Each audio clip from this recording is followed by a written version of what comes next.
A few things to keep in mind. First, this book is in a perpetual state of evolution. For me, it is a living knowledge, a movement, an expansion, a burgeoning perspective with an ever-increasing number of branches and a precise goal, which is to lay bare the truth of our existence wherever possible. I never limit myself to what I knew yesterday, but instead challenge old assertions and beliefs at every turn. As a result, you should expect these pages to be modified, added to, removed, and/or completely rewritten at any time. Second, when it comes to the quest for knowledge and the pursuit of greater wisdom, belief and blind rejection are utterly useless. For as long as we've been able to share ideas with one another, it has been commonplace to accept certain ideas at face value from those we know and trust, or rejecting others based on equally superficial testament.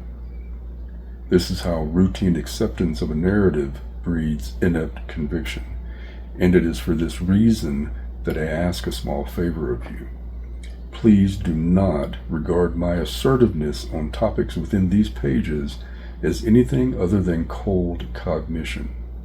For even if a single absolute truth were to somehow miraculously flow from my pen, it is only you, the reader, who has the power to render it so.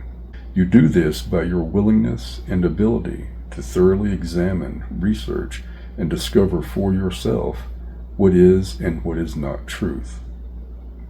Study the arguments presented to you, and do your own research to determine whether or not they hold water.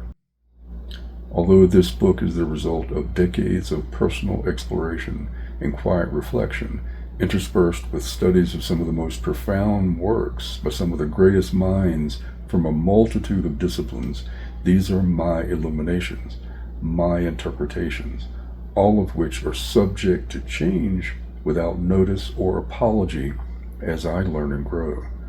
The moment I say this is the way, I have latched onto a stagnant idea, a thing devoid of motion and growth, as J. Krishnamurti would say.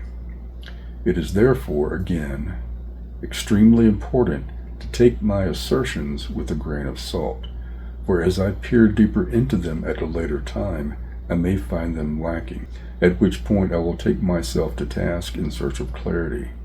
This has been my process since day one.